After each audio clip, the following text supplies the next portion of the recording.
तो हेलो बच्चों, नमस्कार। आज हम लोग पथ की पहचान कक्षा 9 में दिए गए शीर्षक की व्याख्या करेंगे। ठीक है, जो हरिवंश राय बच्चन जी द्वारा रचित है। ठीक है, तो आइए, इसमें जो शैली है वह गीत शैली है। ठीक है, तो गीत शैली है तो इसे गाना पड़ेगा ही। तो आइए गाते हैं, हमारे साथ साथ आप भी गाइएगा कि पूर्व चलने के बटोही बाट की पहचान कर ले। पूर्व चलने के बटोही बाट की पहचान कर ले। पुस्तकों में है नहीं छापी गई इसकी कहानी।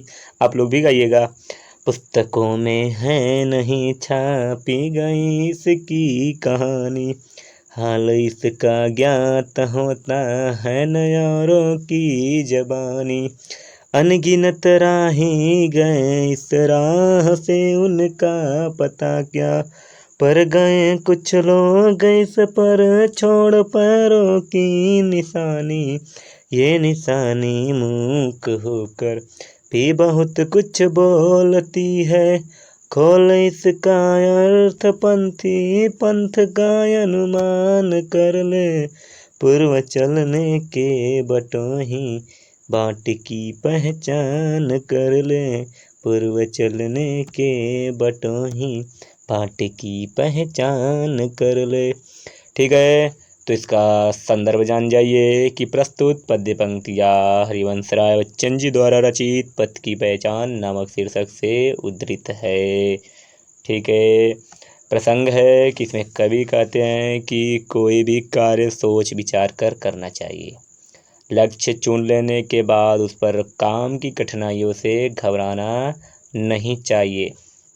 तो कविवर कहते हैं, अर्थात हरिवंश राय बच्चन जी कहते हैं कि पूर्व चलने के बटोही, अर्थात हे राहगीर। बटोही मतलब राहगीर, राह पर चलने वाले को बटोही कहा जाता है। तो किसी रास्ते पर चलने से पहले उस रास्ते की पहचान कर ले। पूर्व मतलब पहले किसी रास्ते पर चलने से उस रास्ते की पहले पहचान कर ले, क्योंकि उस रास्ते का जो भी लेखा जोखा है, वह जीवन पथ की जो भी कहानी है, किसी पुस्तक में नहीं छापी गई है, किसी पुस्तक में नहीं लिखी गई है। हाल इसका ज्ञात होता है नयारों की जवानी, और इसका जो हाल है, जो हाल है, कहानी है, यह किसी के जवानी अर्थात किसी के मुख से प्राप्त नहीं होता है, नहीं कोई इसे बता पाया है।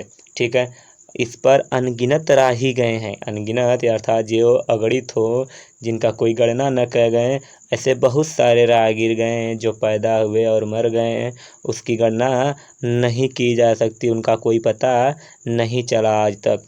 ठीक है, पर गए कुछ लोग इस पर छोड़ पैरों की निशानी, अर्थात परंतु ऐसे बहुत सारे कर्मवीर जन्मे जो अपने पद चिन्हों को वहाँ पर छोड़कर चले गए हैं, उन रास्ते पर, उस जीवन पथ पर छोड़कर चले गए हैं। ये जो निशानी वो लोग छोड़ के गए, वह मूक होकर अर्थात शांत होकर भी बहुत कुछ बोलते हैं। ठीक है, अर्थात शांत होकर अपने उनके महान कार्यों का लेखा जोखा प्रस्तुत करते हैं। खोल इसका अर्थ पंथी, अर्थात हे पंथी, हे राहगीर, उन सब का अर्थ खोल।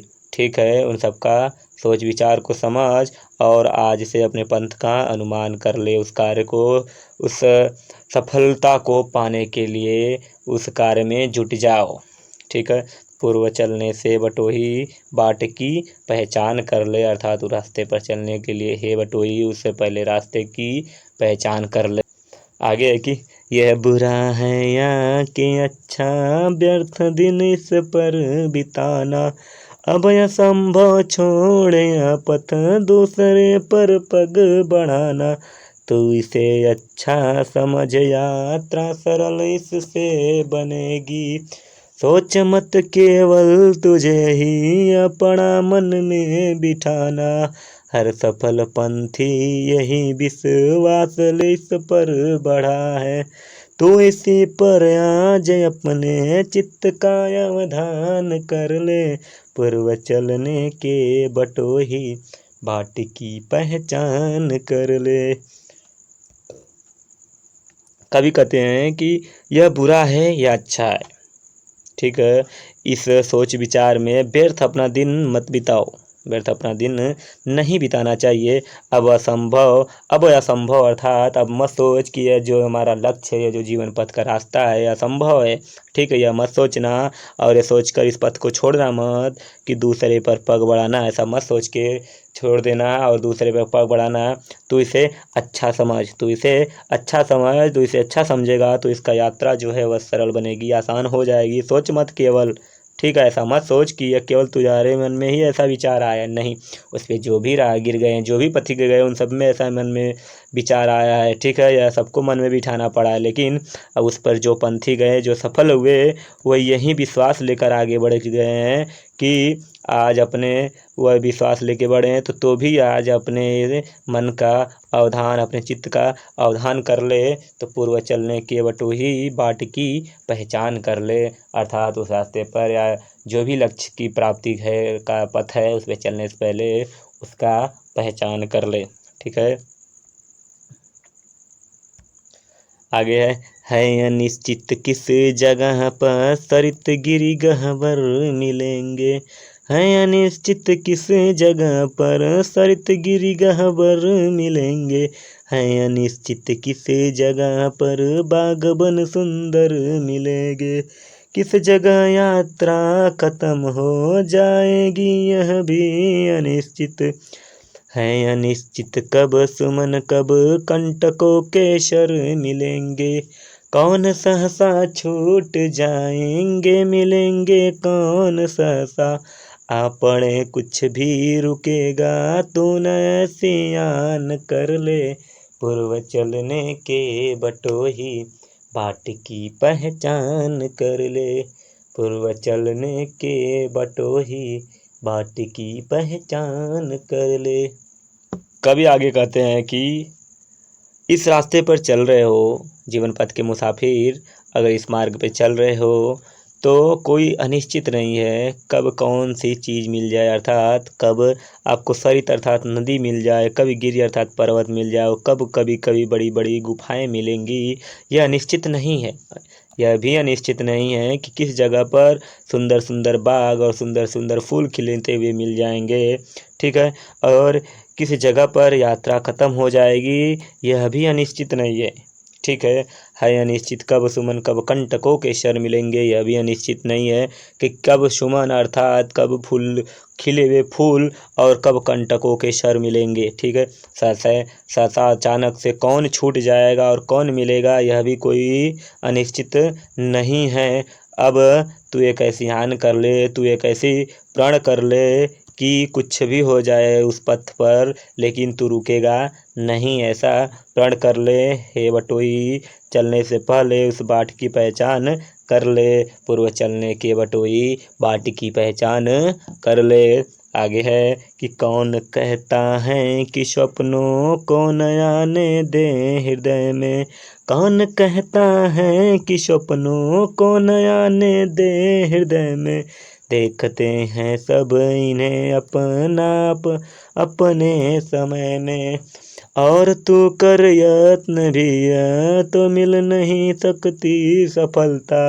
ये उदय होते लिए कुछ ध्यान न के निलय में।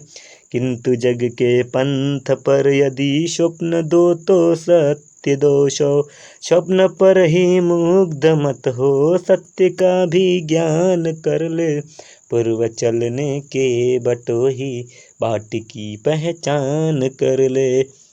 ठीक है, तो कवि कहते हैं कि मनुष्य की महत्वाकांक्षी में क्या तालमेल होना चाहिए। इन पंक्तियों में इस समस्या का समाधान प्रस्तुत किया गया है कि हे पथिक, तुमसे ऐसा किसी ने नहीं कहा है कि तुम अपने मन में स्वप्नों अर्थात मधुर कल्पनाओं को न लाओ। कौन कहता है कि अपने मन में स्वप्नों को, अपने हृदय में स्वप्नों को नहीं लाओ। अरे देखने के लिए तो सब लोग देखते हैं, अपने उम्र अर्थात अपने समय में सभी लोग देखते हैं। और तू भी यत्न कर, तू भी उस स्वप्नों को देखने के लिए देख, लेकिन सपना ही नहीं देखना चाहिए, उसे प्रयास करना चाहिए कि पूरा वह सपना हम कर सके। ठीक है, उस पर सफलता मिल सके। जब तू सपनों को पूरा करने में जुट जाएगा, यत्न करेगा, प्रयास करेगा तो वह स्वप्न सच्चा हो जाएगा, जिससे तुम्हें सफलता मिल सकती है। उदय होते लिए कुछ थे नैनों के नीलन में। अब ये जो स्वप्न है ये उदय होते हैं, उदय अर्थात उभरते हैं, स्वप्न नैनों के निलय में अर्थात आँखों के निलय में, आँखों के चमक में ये स्वप्न निकलते हैं। किंतु जग के पंथ पर यदि स्वप्न दो तो सत्य 200। यदि कोई स्वप्न भी देखता है दो तो उसे पूरा करने के तरीके भी 200 होते हैं। तो हे पथिक, उस सपनों पर तू मुग्ध मत हो। मुग्ध होना अर्थात उस सपनों को रीझना मत, सत्य का भी ज्ञान कर ले। ठीक है, पूर्व चलने के बटोही बाट की पहचान कर ले। आगे बोलते हैं कि स्वप्न आता स्वर्ग का दृग, कोरकों में दीप्ति आती, पंख लग जाते पगों को, लगती उन्मुक्त छाती, रास्ते का एक कांटा पाँव का दिल चीर देता, रास्ते का एक कांटा पाँव का दिल चीर देता, रक्त की 2 बूंद गिरती, एक दुनिया डूब जाती, आँख में हो स्वर्ग लेकिन पाँव पृथ्वी पर टिके हो, कंटकों की इस अनोखी सीख का सम्मान कर ले, पूर्व चलने के बटोही बाट की पहचान कर ले। तो कभी कहते हैं कि संबोधित करते हुए किसी मार्ग पर अगर अग्रसर होने से पहले उसमें आने वाली कठिनाइयाँ के प्रति आगाह कर देना चाहता है। कोरी भावुकता के प्रभाव में आकर किसी मार्ग पर चल पड़ने उचित नहीं है। कभी कहते हैं कि हे पथिक, भावुकता के आवेश में आकर किसी मार्ग पर अग्रसर होने से पहले हम स्वर्ग का सपना देखने लगते हैं। ठीक है, स्वप्न आता स्वर्ग का, दृग कोरकों में दीप्ति आती, अर्थात प्रसन्नता के कारण हमारी आंखें चमक उठती है। ठीक, अगर कोई हम स्वप्न देखते हैं तो हमें मालूम पड़ता है कि लक्ष्य की प्राप्ति आ जाती है, इसी कारण हमारी आंखों में चमक उठती है। ऐसा कल्पना नहीं करना चाहिए। उड़ान भरने के लिए हमारे पैरों में पंख लग जाते हैं, पंख लग जाते पगों को, उड़ान भरने के लिए हमारे पैरों में पंख लग जाते हैं और जो छाती होती है उन्मुक्त उत्साह से भर जाती है। किंतु ठीक उसी प्रकार राह का एक मामूली सा कांटा पाँव का दिल चीर देता है और खून की 2 बूंद गिरती अर्थात बहने लगती है। सारी कल्पना दुनिया में डूब जाती है, सारी दुनिया डूब जाती है, जितनी भी कल्पनाएं होती है वो सब दुनिया में डूब जाती है। अर्थात मार्ग में मामूली अवरोध उत्पन्न हो जाने पर मात्र से ही सारी मजा किरकिरा हो जाता है। तब पाँव के कांटे चुभक कर शिक्षा देते हैं कि भले ही तुम्हारे आँखों में स्वर्ग के सजीले सपने